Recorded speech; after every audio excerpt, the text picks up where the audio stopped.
네. 음. 자, 이제 루터의 신학사상 하도록 하겠습니다. 1520년에 3대 논문이 있습니다. 루터는 1520년에 중요한 3개의 논문을 기록했는데요. 첫 번째가 기독교인의 자유라고 하는 책입니다. 죄 용서를 받은 모든 기독교인들은 자유자이지만 만인을 섬기는 종이 되는 자유자라고 주장하게 됩니다.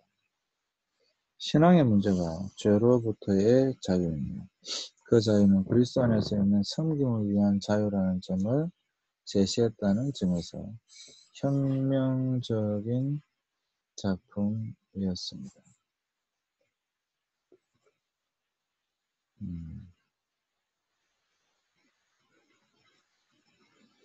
그 자유는 그리스도 안에서 있는 섬김을 위한 자유.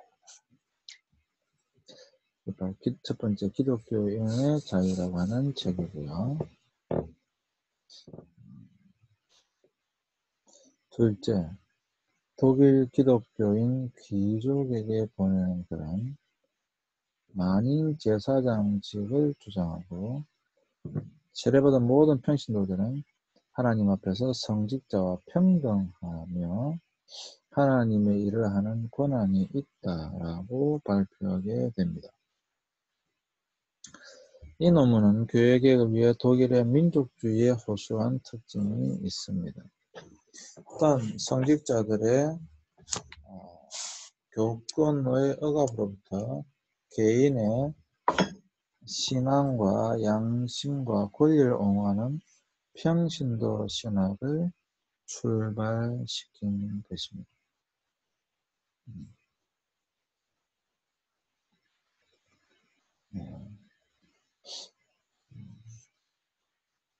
그렇죠. 대부분 이러한 것들은 우리가 이미 공유하고 있는 것이죠.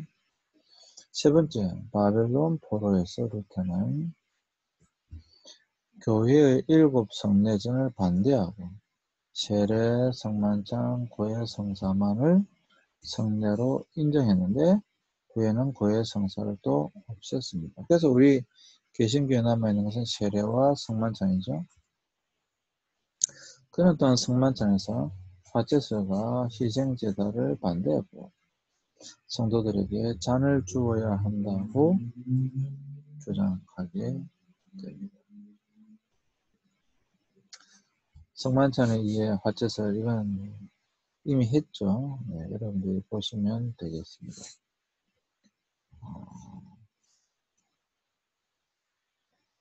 사실 그때 16세기 성만찬에 의해 할 때는 곧 대면 수업을 할 수 있을 거라고 생각을 했었어요.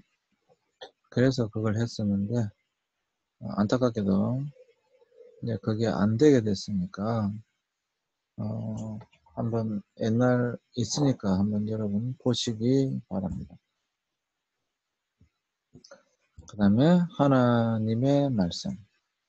자, 루터 신학의 출발은 바로 하나님의 말씀입니다. 하나님의 말씀은 신구약 성경 안에 있는 예수 그리스도, 즉 복음입니다. 그래서 루터는 그리스도 중심적인 성경 해석을 하였습니다. 그는 복음을 잘 표현하는 성경이 그렇지 못한 성경보다 권위가 높다고 보았습니다. 그래서 로마서와 갈라디아서를 선호했고 야고보서는 지푸라와 같은 성경이다 라고 했습니다. 유명한 이야기이죠. 왜 그러냐? 야고보서는 믿음이 아니라 행위를 강조했고 사실 그리스도를 강조하기보다는 우리 신앙의 삶의 행위를 더 강조했기 때문에 그렇습니다. 우리가 아는 것처럼 로마서나 갈라디아서는 예수님에 대해서 포커스를 맞추면서 그 예수님의 믿음으로 로마서 사실 대표적이죠. 네. 그래서 정말 로마서는 예수님에 대해서, 복음에 대해서 너무 잘 설명하고 있잖아요. 그래서 루터는 야고보서는 지푸라기 같은 성경이다라고 이야기를 했죠. 야고보서는 지푸라기 같은 성경이다라고 이야기를 했습니다.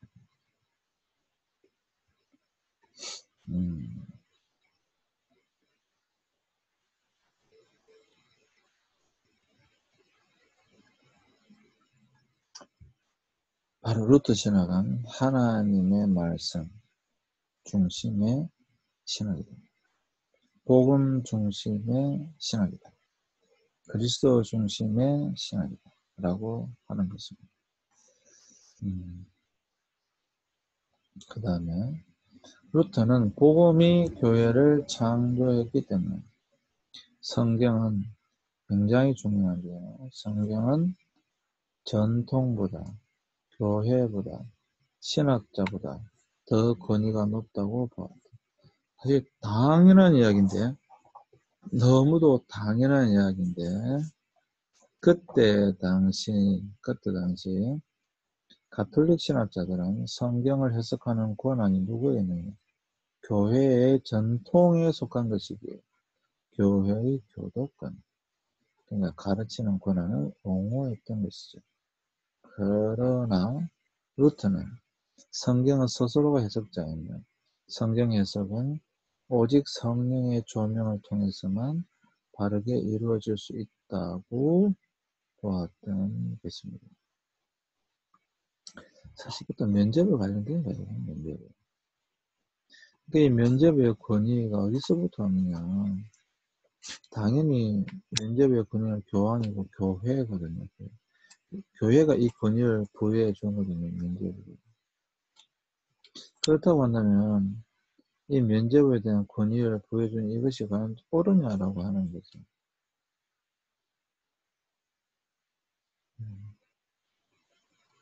그래서 이것은 잘못된 것이기 때문에 오직 성경만이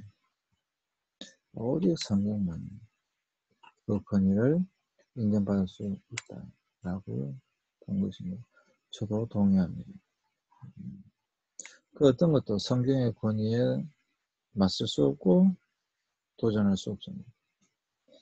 만약에 성경의 권위에 도전하고 맞선 자가 있다면 그건 이단입니다. 그거는 뭐 명확한 겁니다. 제가 이단할 때도 말씀드렸죠. 성경의 권위를 부정하거나 더하거나 자기 마음대로 해석하거나 그건 다 이단입니다. 고민할 필요가 없습니다. 성경을 더하거나 빼거나 이단입니다. 왜냐하면 그 어느 누구도 그러한 권한을 부여받지 못했기 때문에 그렇습니다. 굉장히 중요한 거예요. 그 어느 누구도 그러한 권한을 부여받은 사람이 없습니다. 굉장히 중요한 거예요. 루트에게 하나님의 말씀은 율법과 복음이었습니다.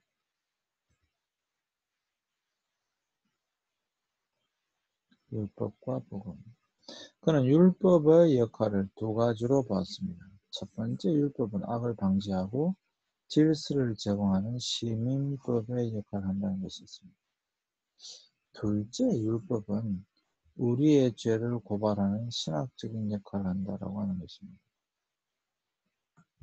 율법은 본래 선한 것으로 봤어요. 하나님이 율법을 사용하시면 우리를 복음으로 인도하지만 마귀와 율법을 사용하면 절망과 하나님에 대한 정오로 이끌어간다고 보았습니다. 율법의 공격을 통해 죄의 공포를 경험한 사람만이 복음의 참된 기쁨을 맛볼 수 있다라고 하는 것입니다. 그래서 율법과 복음은 분리될 수 없다라고 본 것입니다. 그래서 율법과 복음은 분리될 수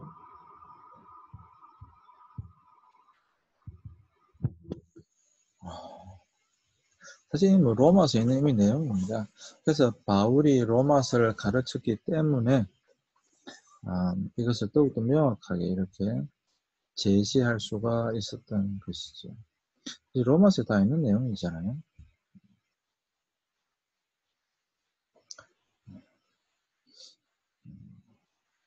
그러면 여러분 이렇게 질문하실 것입니다. 아니 로마 가톨릭이니까 로마서를 몰라서 그랬나? 로마서를 몰라서 그랬던 것은 아니죠. 그렇지만 교권이라고 하는 교회 전통이라고 하는 그것을 그 권위를 더 강조했기 때문에 그것이 잘못 해석했음에도 불구하고 그것을 바르게 할 수가 없었던 것입니다.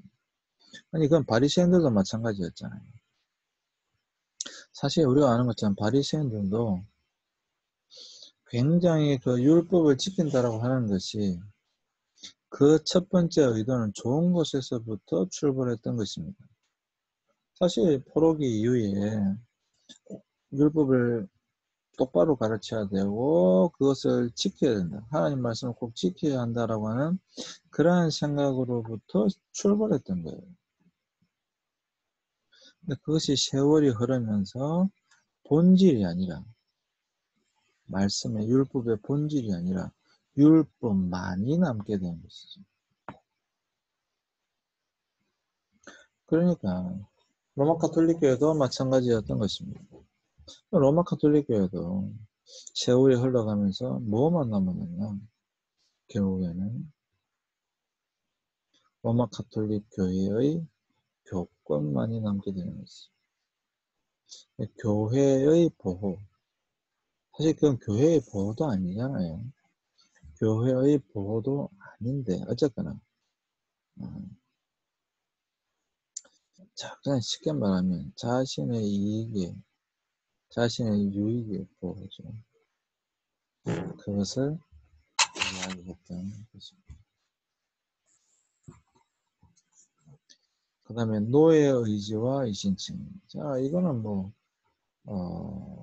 이미 몇 번 나왔었죠. 다시 사실 재발견하는 거예요. 마틴 루터가 사실 성어신을 재발견한 것이고 또 바울을 재발견한 것이에요. 루터는 인간의 의지는 죄로 구부러져 있어서 악을 선택할 수밖에 없다고 보았습니다. 그래서 하나님 앞에서 인간이 어렵게 인정받는 길은 오직 예수 그리스도께서 이루어 놓으신 의가 믿음으로 증가될 때만 가능하다고 보았습니다. 그래서 루터는 하나님 앞에서 인간의 최고의 공로는 바로 믿음이라고 했던 것입니다. 그러나 믿음이 생기는 것도 인간적 노력의 결과가 아니라 성령의 활동인 것을 바로 명심해야만 합니다. 모든 기독교인은 증가된 의를 통해 의롭게 되기 때문에 의인이며 동시에 죄인인 것입니다. 그들은 의롭게 인정받지만 실존은 여전히 죄인인 것입니다. 그래서 우리는 의인이 되었다라고 하는 것보다는 의인이 되었다라고 인정받는 것입니다. 그냥 그렇게 칭해 주는 것입니다. 실제로 의인이 된 것이 아니고 예수님의 십자가의 공로로 말미암아 실제로 의인이 된 것이 아니지만 그냥 그 피로 말미암아 너는 의인이야 라고 인정해 주는 것입니다. 사실 우리가 온전히 의인이 되려고 하면 천국에 갔을 때만 가능한 것입니다. 근데 천국에서 우리가 의인이 될 것이기 때문에 이 미래적 사건, 천국에서 일어날 이 미래적 사건을 현재화 시키는 것입니다. 그렇기 때문에 의인이야 라고 인정해 주는 것이에요. 왜? 우리는 천국에 갈 것이기 때문에. 우리는 천국에 갈 것이기 때문에. 그냥 그렇다라고 인정해 주는 것입니다. 불러주는 것입니다. 실제로 우리가 의인이 되는 것이 아니죠. 우리는 이 땅에 있는 동안에 영원히 죄인으로 살아갈 수밖에 없습니다. 왜냐하면 죄악된 본성을 타고나기 때문에 그렇습니다. 그럼에도 불구하고 예수님의 십자가 사건으로 말미암아 그래 예수님이 널 대신하여 십자가에서 죽으셨기 때문에 너는 의인이야 라고 불러주시는 거죠. 그리고 또한 천국에서 우리는 분명히 의인이 될 것이기 때문에 하나님은 통으로 보시기 때문에 이미 그 미래적 사건을 현재적 사건으로 당겨서 너는 의인이야 라고 인정해 주시는 것입니다. 그 다음에 교회론입니다. 루트는 교회를 성도의 교제라고 보았습니다. 굉장히 중요한 것입니다. 사실 교회의 정의 많이 있지만 교회의 정의는 루트 성도의 교제입니다. 커뮤니언 상투름, Communicate with Saints라고 하는 성도의 교제. 이것이 뭐 지금까지 나와 있는 교회의 가장 정확한 정의라고 저는 생각합니다. 교회는 건물이 아니에요. 교회는 성도의 교제. 교회는 오직 하나님의 말씀에 의해 존재하기 때문에 교회의 특징은 바로 사도적 개성이 아니라 말씀을 선포하고 듣는 것이다. 딱 우리 개신교죠. 네. 정확하게 우리 개신교잖아요. 로마 가톨릭과 가장 큰 차이. 로마 가톨릭 생각해 보세요. 로마 가톨릭 가장 중요한 게 뭐예요? 그냥 미사 시간에 모여서 신부가 주는 그 떡 먹는 거잖아요. 근데 그것을 굉장히 강한 사도적 개성으로 보는 것입니다. 그 교황이 그런 의미잖아요. 그런데 개신교회는 우리의 예배를 잘 보세요. 가장 중요한 건 뭐예요? 말씀의 선포와 말씀을 듣는 거예요. 그것으로 뭐를 하는 겁니까? 무엇을 생각하는 겁니까? 예수님을 만난다라고 생각하는 것입니다. 그것을 통해서 예수님을 만난다라고 생각합니다. 하나님을 만난다라고 생각하는 것입니다. 그러니까 지금 개신교의 제일 중요한 당연히 말씀일 수밖에 없는 것입니다. 루터는 또한 만인 제사장설을 주장합니다. 모든 기독교인들은 하나님 앞에서 다른 사람을 위해 기도할 수 있고 가르칠 수 있다라고 본 것입니다. 그러나 하나님께서는 특정한 사람을 불러 목회 사역을 맡기시는 것이죠. 루터는 가톨릭교회 7개의 성례전에서 오직 세례와 성만찬을 성례로 인정했습니다. 그리고 그는 성례가 되기 위해서는 하나님의 언약, 표지, 사인, 그리고 믿음 세 가지가 충족되어야 한다고 보았습니다. 그래서 세례와 성만찬은 예수님께서 행하라고 명령하셨고 물과 잔과 떡이라는 표지가 있다라고 본 것입니다. 그러나 이러한 성례도 믿음으로 받아들여야 효력과 의미가 발생한다라고 주장합니다. 이 또한 믿음으로 받아야 된다라고 한 거예요. 뭐 거의 지금 우리가 가지고 있는 생각과 뭐 다르지 않죠. 바로 마틴 루터가 주장한 것을 우리 개신교는 거의 지금도 받아들여서 하고 있는 것을 우리는 알 수가 있습니다.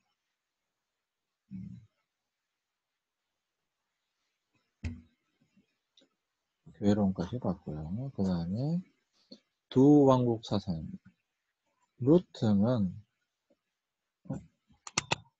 루터는 국가와 교회가 모두 하나님이 세우신 제도라고 생각했습니다.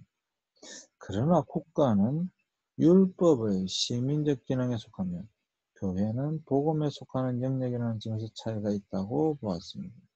그래서 국가는 율법을 지키는 기능, 교회는 복음을 전하는 기능, 이렇게 보았던 것입니다. 하나님이 국가를 주신 것은 악을 억제하기 위한 것이다라고 보았고요. 성도들은 여전히 죄악 가운데 살아가기 때문에 시민적인 통치를 받아야 한다고 보았습니다.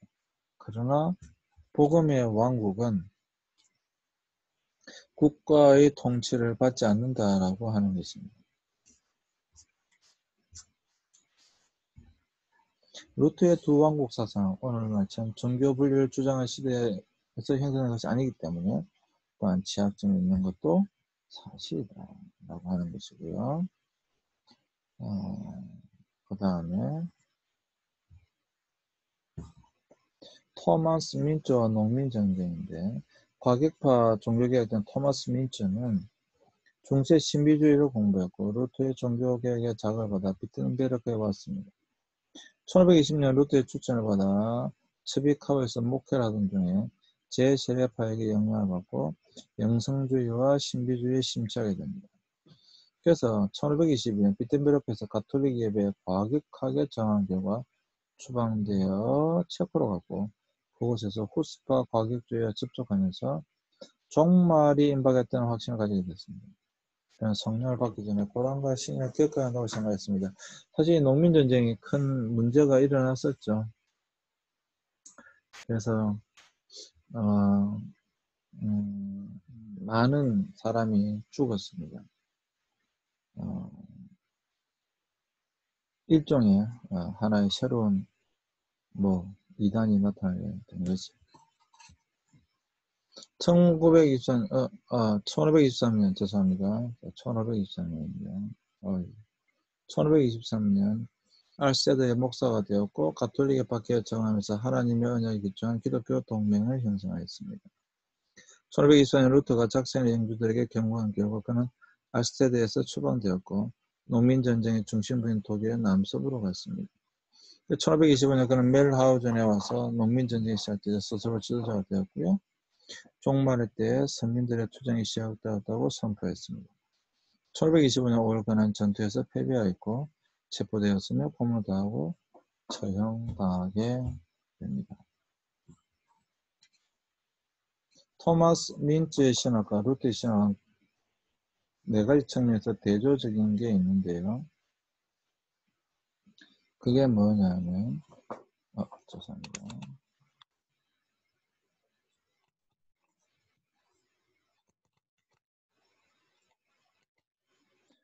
루터는 성경과 말씀 설교를 통해 하나님의 말씀이 전파되며 말씀을 통해 성령의 역사한다고 보았습니다. 그러나 민츠는 하나님의 말씀은 객관적인 성경보다는 성령이 주관적으로 개인의 영혼에 말씀하시는 내적인 말씀이라고 보았습니다. 둘째, 루터는 신앙이란 말씀을 접하고 성령의 조명과 감화를 통해 내적인 결단에 이르는 것이라고 보았는데 민츠는 내면의 영혼이 하나님과 직접 대면함을 통해서 신앙이 생긴다고 보았습니다. 그리고 구원을 위해서는 믿음만으로 이루어지지 않고 인간의 행위가 중요하다고 보았습니다. 루터는 교회를 이신칭의를 통해 이루어진 성도의 공동체라고 보았지만 민츠는 내적 경험을 통해 회심한 선민의 모임으로 보았습니다. 이들은 선민이고 메시아 왕국을 앞당기는 전이대가 된다고 보았던 것이죠. 넷째, 루터는 두 왕국 사상을 주장했지만 세상의 통치도 하나님의 섭리 안에 있다고 보았습니다. 그러나 민츠는 두 왕국을 인정하지 않았습니다. 세상의 통치는 메시아 왕국이 올 때 무너져야 할 대상으로 봤고 그는 폭력을 사용하는 것도 인정하였습니다. 오늘 하나의 이단 사상과 비슷하죠. 그래서 민츠는 이제 죽게 되어집니다. 자, 오늘은 여기까지 하도록 하겠습니다. 수고했습니다.